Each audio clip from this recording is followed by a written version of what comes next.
Hello everyone, कैसे हो आप सब। मैं हूं गौरव काबरा और आप सबका बहुत बहुत स्वागत है एक और एपिसोड में the journey of an investor के।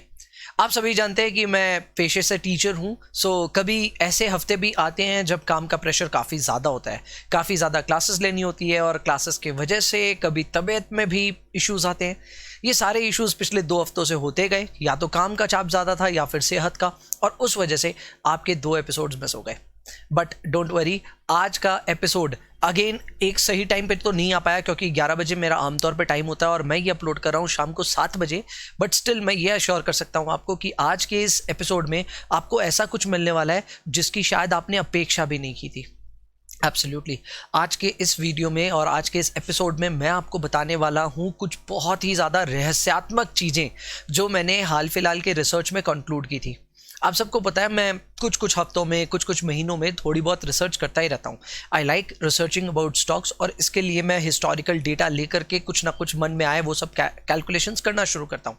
एंड कई बार काफ़ी अतरंगी, कई बार काफ़ी सरप्राइजिंग कैलकुलेशन सामने आती हैं। आज उन्हीं सब कैलकुलेशंस को आप सबके सामने रखूंगा। साथ ही साथ मॉडल पोर्टफोलियो के क्या हालचाल है, हम कहाँ तक पहुँचे, उन सब के ऊपर भी बात करेंगे। ठीक है। सो यस, अगेन मैं माफ़ी चाहता हूँ, पिछले 2 हफ्तों से आप सब लोग का इंतज़ार था हमारे वीडियोस का, लेकिन नहीं आ पाए।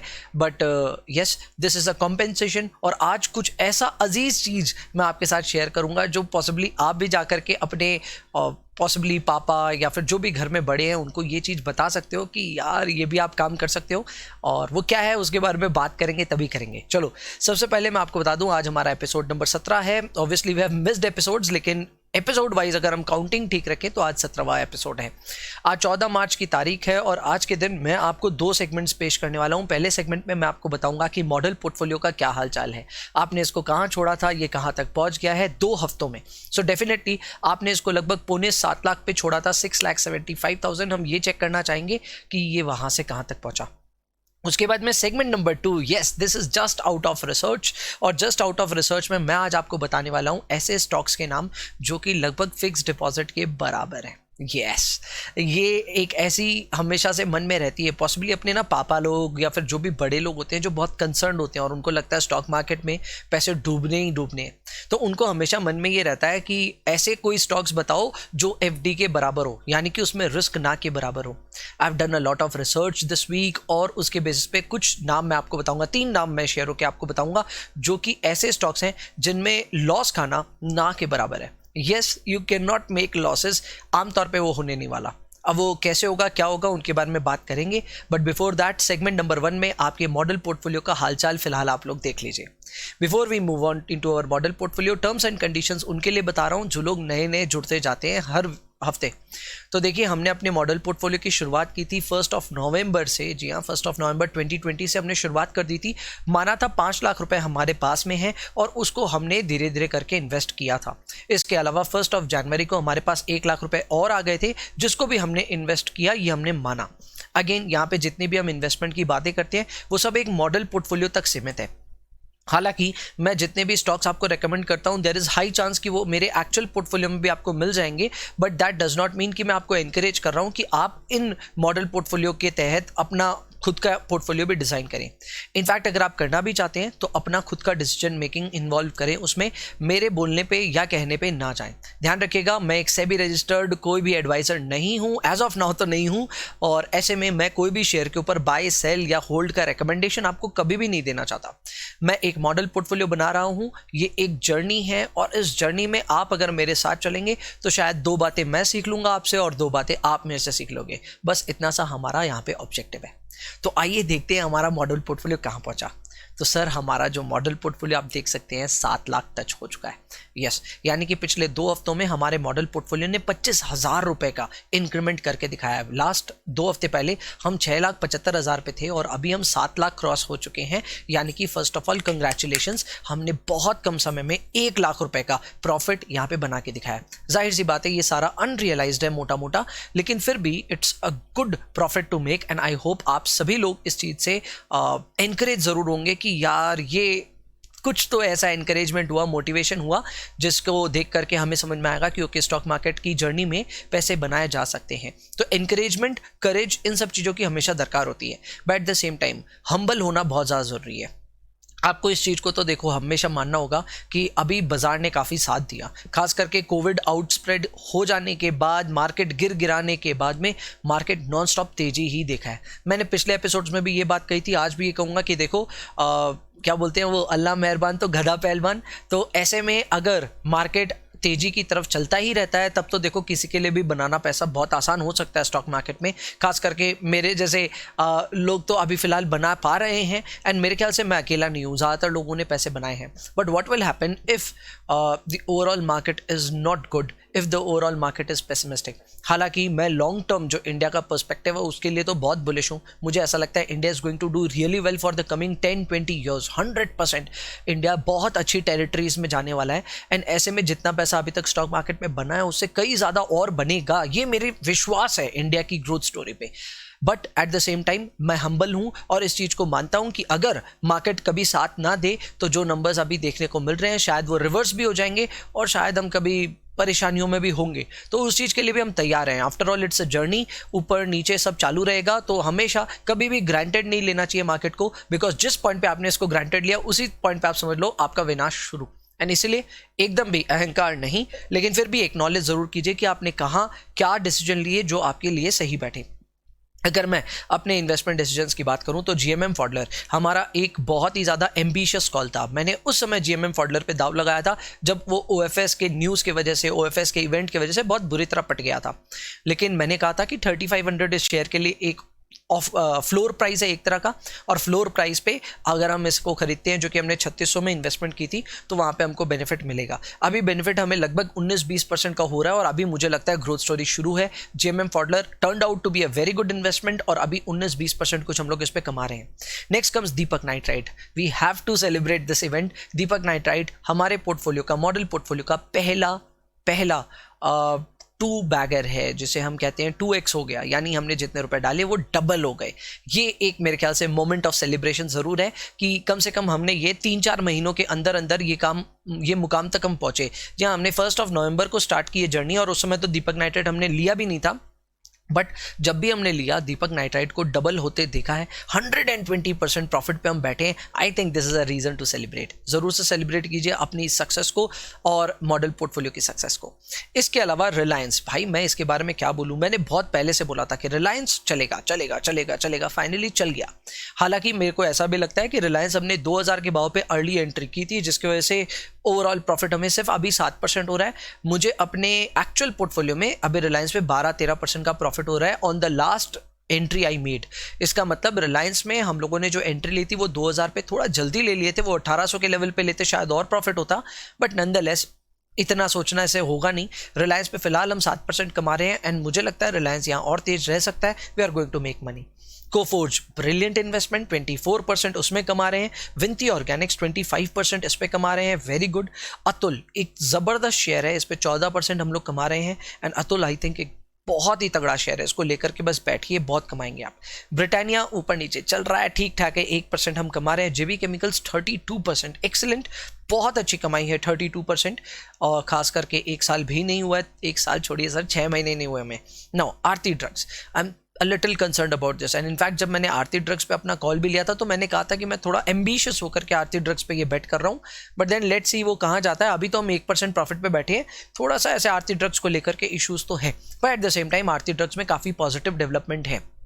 बेसिकली आरती ड्रग्स का जो प्रोडक्ट है, उस प्रोडक्ट में गवर्नमेंट ने 5 साल के लिए एंटी डंपिंग ड्यूटी लगा दी है। इसका मतलब कोई भी इंडिया के बाहर से कंपटीशन आरती ड्रग्स को अब नहीं मिलने वाला। So that is a significant thing. तो अगर ऐसा होता है तो ऑब्वियसली इनके लिए जो बार्गेन पावर है इनके खुद की, वो काफ़ी बढ़ती है, इनकी खुद की जो प्राइसिंग पावर है वो भी काफ़ी बढ़ती है। तो अगर इसके फ़ायदे होते हैं तो आरती ड्रग्स वापस अपने पुराने लेवल शायद रीच कर पाए। अभी फिलहाल ये मैं कह सकता हूँ कि आरती ड्रग्स काफ़ी ज़्यादा करेक्टेड लेवल्स पे है, यहाँ से अगर चला तो ज़बरदस्त पैसे बना सकते हैं हम। बाद बाकी देखते हैं हमारे नसीब क्या कहते हैं। Trends was again one of the best picks that we had done. 31% trend पे अभी फिलहाल हमारा इन्वेस्टमेंट रिटर्न आ रहा है, which I think is really good. About India से सच बताऊं तो मैं बहुत ज़्यादा प्रभावित नहीं हूँ, खास करके मैंने जो लास्ट रिसर्च कंक्लूड की है उस हिसाब से अबाउट इंडिया हमारे मॉडल पोर्टफोलियो का हिस्सा नहीं होना चाहिए था।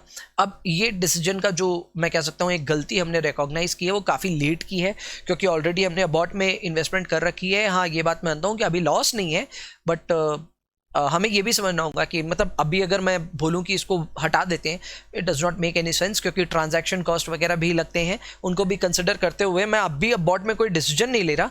बट स्टिल मुझे ऐसा लगता है कि अबॉट नहीं होना चाहिए था पोर्टफोलियो में, बिकॉज मैंने जो रिसेंट कंक्लूड किया अपना रिसर्च, उसके हिसाब से Abbott is not so promising.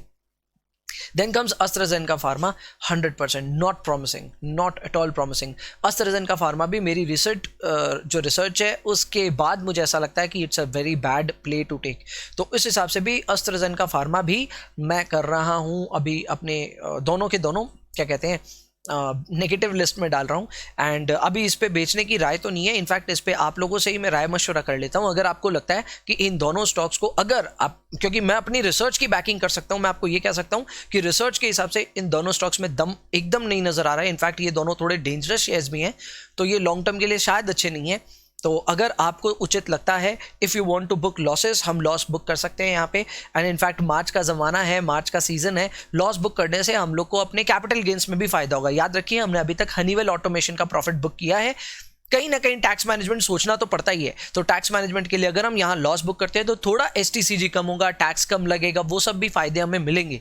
तो सोचना होगा। अगर आपको ऐसा लगता है कि अबॉट और AstraZeneca दोनों को हमको बेचना चाहिए, आप कमेंट कीजिए इस वीडियो में। और अगर कमेंट्स में आप लोगों ने बोला कि ये बेचेंगे, तो बुधवार जो सुबह का भाव होगा, बुधवार यानी वेंसडे का जो सुबह का भाव होगा, उस पर मैं मान लूंगा कि अबॉट और AstraZeneca दोनों हमने सेल ऑफ कर दिया है। ठीक है, आप लोगों के कमेंट बताएंगे कि हमने सेल ऑफ किया कि नहीं किया। सो कमेंट्स खुद के भी पढ़िएगा, मतलब लिखिएगा, और साथ ही साथ दूसरों के भी पढ़िएगा कि ऑन एन एवरेज आपके साथ वाले क्या कह रहे हैं AstraZeneca और अबॉट के लिए। ठीक है, अगेन मैं कह देता हूं मेरी रिसर्च के हिसाब से ये इतने भी कन्विंसिंग नहीं है। हालांकि इसमें बहुत खराब वाली बात नहीं है, लेकिन फिर भी बहुत ज्यादा कन्विंसिंग नहीं है ये। PI ठीक ठाक है, हमने जिस भाव पे लिया उसी भाव पे। एशियन पेंट्स सबसे दिग्गज शेयर है अभी तक का जो हमने लिया है, लेकिन अभी तक ये चला नहीं है, चलने का वेट है। एंड देन वी हैव नौकरी विच इज इन्फो एज, जिस पे भी हम 9% के आसपास कमा रहे हैं। अगर ओवरऑल पोर्टफोलियो को देखें तो यार हमने 6 लाख रुपए इन्वेस्ट किए थे और अभी 7 लाख रुपए के आसपास हमारे पास है, यानी 1 लाख रुपए का अनरियलाइज प्रॉफिट है। ओवरऑल 16.75 हमारा अभी तक का रिटर्न है। लेकिन आज एक एक्स्ट्रा इंफॉर्मेशन आप सबके लिए है, वो क्या है? वो है CAGR, यानी कि कंपाउंडेड एनुअल ग्रोथ रेट। यानी कि ये बेसिकली आपकी जो रिटर्न है उसको एनुअलाइज करने के बाद का रिटर्न है।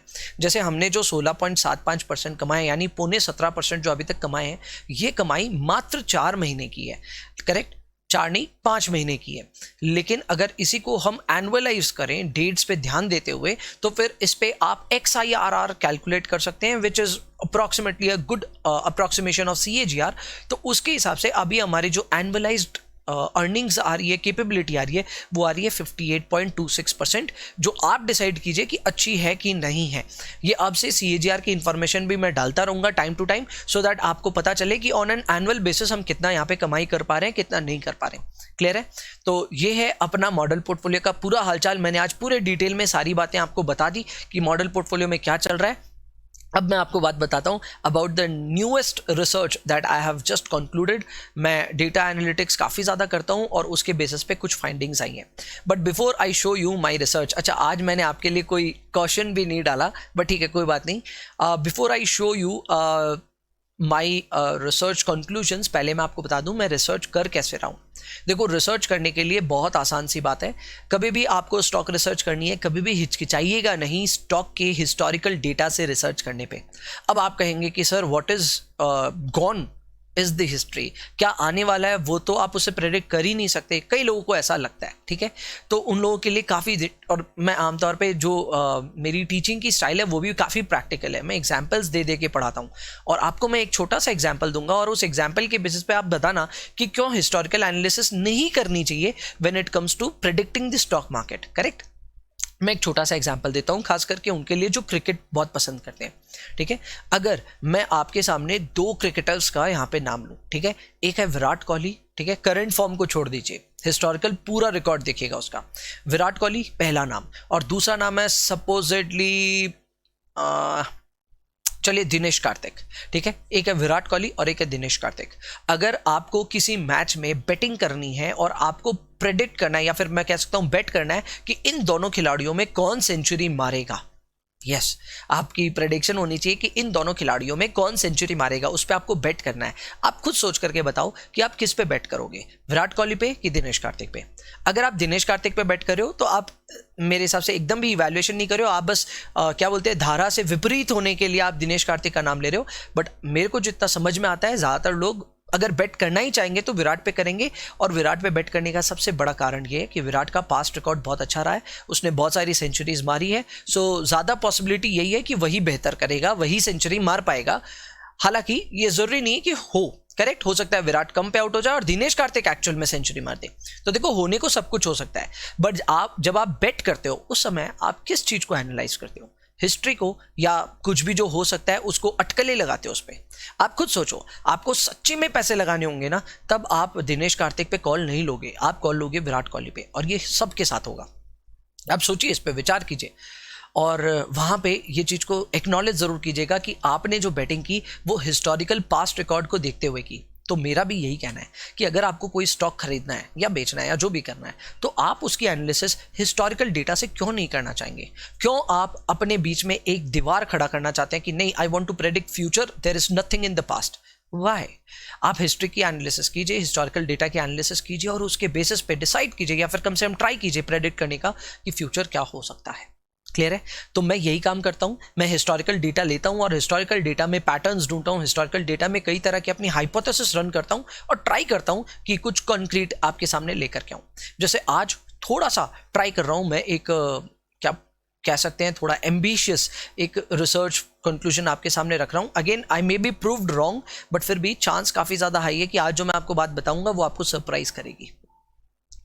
सरप्राइजिंग बात यह है कि आज मैं आपको बताने वाला हूं कि ऐसे कौन से स्टॉक्स हैं जो एफडी के इक्विवेलेंट है, यानी कि अगर आपने इनमें इन्वेस्टमेंट किया तो फिर आप लगभग निश्चित हो जाएगी कि आपके पैसे डूबेंगे तो नहीं। Correct, you might make money और अच्छा खासा पैसा भी बना सकते हैं, बट कम से कम पैसे डूबने की परेशानी नहीं होगी। अब ऐसे कौन से तीन नाम हैं?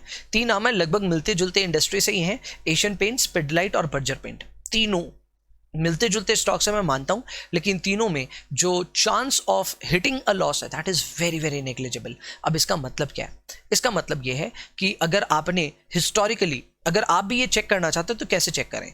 आप हिस्ट्री में जाइए, कोई भी एक पर्टिकुलर डेट पे आप ये इमेजिन कर लीजिए कि ये मान लीजिए एशियन पेंट्स या बर्जर पेंट या पिडिलाइट आपने खरीदा रहा होगा, ठीक है? कोई भी डेट इमेजिन कर लीजिए, ठीक है?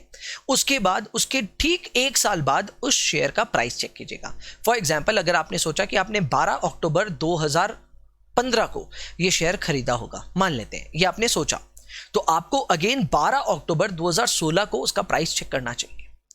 इस तरह आप मल्टीपल टाइम्स एनालिसिस कीजिए, अलग अलग डेट पे एनालिसिस कीजिए और एक एक साल बाद के जाकर के प्राइसेस चेक कीजिए। मैं काफ़ी हद तक ये दावा लगा करके कह सकता हूँ, दावा करके कह सकता हूँ कि अधिकतर केसेस में, बहुत एक्सेप्शनल सिनेरियो में हो सकता है कि आप जिस प्राइस पे एंटर किए एग्जिट उससे नीचे करोगे। यानी कि अगर आप एक साल का होराइजन पकड़ते हैं इन सब शेयरों में तो चांस बहुत ज़्यादा हाई है कि आप एक हायर प्राइस पे ही फिनिश करोगे। यानी अगर मान लो आपने एंटर किया होगा, कोई भी रैंडम एग्जाम्पल ले लेते हैं 100 रुपए पे, तो चांस बहुत ज़्यादा हाई है कि आप एग्जिट करोगे 100 के ऊपर ही। एक साल का पूरा टाइम फ्रेम दिमाग में रखिएगा, 1 ईयर टाइम होराइजन। और ये दावा मैं ठोक रहा हूँ किसी भी दिन एंट्री पे। यस, कम से कम पिछले 7-8 सालों की अगर मैं एनालिसिस करूं तो उस पर ये 100% लागू होने वाला है। यानी बहुत ज़्यादा हाई चांस है, कोई भी प्राइस पे एंटर करो, एक साल अगर आप होल्ड करोगे तो आपको प्रॉफिट होगा ही। अब मैं चाहता हूं कि आप लोग सच्ची में ये काम करके देखें, ठीक है?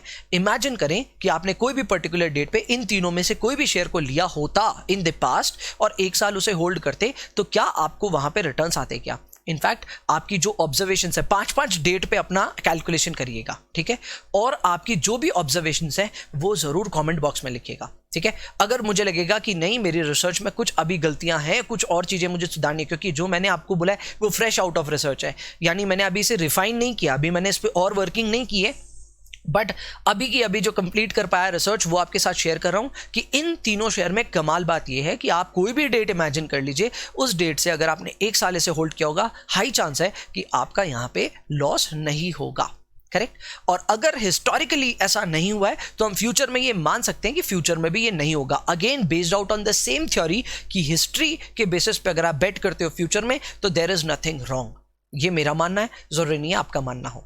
यहाँ पे मैंने वैसे नेगेटिव रिटर्न्स की प्रोबेबिलिटी जरूर लिख रखी है। एशियन पेंट्स के लिए probability is as low as 1.6%, for Pidilite is 1.75 and for Berger it is 1.85%। So probability काफी कम है अगर हम एक नेगेटिव रिटर्न की बात करें। और पॉजिटिव रिटर्न तो देखो मेरे ख्याल से कितने भी हो सकते हैं। मेरे ख्याल से एशियन पेंट्स या पिडलाइट या बर्जर में तो 25-30% एनुअली कमाना मुश्किल नहीं है। तो आप मुझे अपनी ऑब्जर्वेशंस बताइएगा, कोई भी एक स्टॉक पकड़िए अपने मनपसंद का, आप एशियन भी पकड़ सकते हैं, पिडलाइट या बर्जर, जो पकड़ना पकड़िए, और उस पे 5 डेट्स पे कैलकुलेशन करके देखिएगा कि आपके रिटर्न्स क्या आ रहे हैं ऑन एन एवरेज, और अपनी जो भी ऑब्जर्वेशन है कमेंट में जरूर मेंशन कीजिएगा। सो मेरे ख्याल से ये रिसर्च आपके काम आएगी। अब से घर में कोई बड़े बूढ़े कभी भी आपसे पूछें कि स्टॉक मार्केट बहुत रिस्की है, उनको कम से कम ये 3 नाम बताइएगा कि ये 3 स्टॉक्स ऐसे हैं जो फिक्स डिपॉजिट के इक्विवेलेंट है। यानी फिक्स डिपॉजिट में जिस तरह आपको रिस्क नहीं है कि आपका पैसा डूब जाएगा, वैसे ही यहाँ पे भी आपको रिस्क नहीं होनी चाहिए कि आपका पैसा डूब जाएगा। एट द सेम टाइम आप इक्विटीज पर इन्वेस्टेड हो, यानी कि एफडी जैसा फिक्स रिटर्न का कुछ प्रॉब्लम भी नहीं है, आप चाहो तो 25-30% भी कमा सकते हो। सो रिटर्न की पोटेंशियल बहुत अच्छी है, रिस्क बहुत मिनिमाइज्ड है, इसे कहते हैं तरीके की risk management. And I hope आप इस रिसर्च पे थोड़ा खुद का भी योगदान देंगे, आप मुझे अपने फीडबैक ज़रूर देंगे इस पे कमेंट में लिख करके। एंड बात बाकी देखते हैं इसके अगले हफ्ते तक इस पे क्या आप लोग के रुझान आते हैं, ठीक है। सो दैट इज़ इट, आज के लिए फिर इतना ही रखते हैं। अगला एपिसोड जो आएगा वो आएगा एपिसोड नंबर 18 टेंटेटिवली ऑन 21 मार्च, यानी कि अगले संडे। ये एपिसोड अगर आपको पसंद आया होगा तो हमेशा की तरह लाइक शेयर ज़रूर कीजिएगा, एंड अगर मज़ा आया होगा तो ज़रूर से कमेंट में भी मेंशन कीजिएगा। That is it, I will see you in the next one. तब तक के लिए बाय बाय, टेक केयर।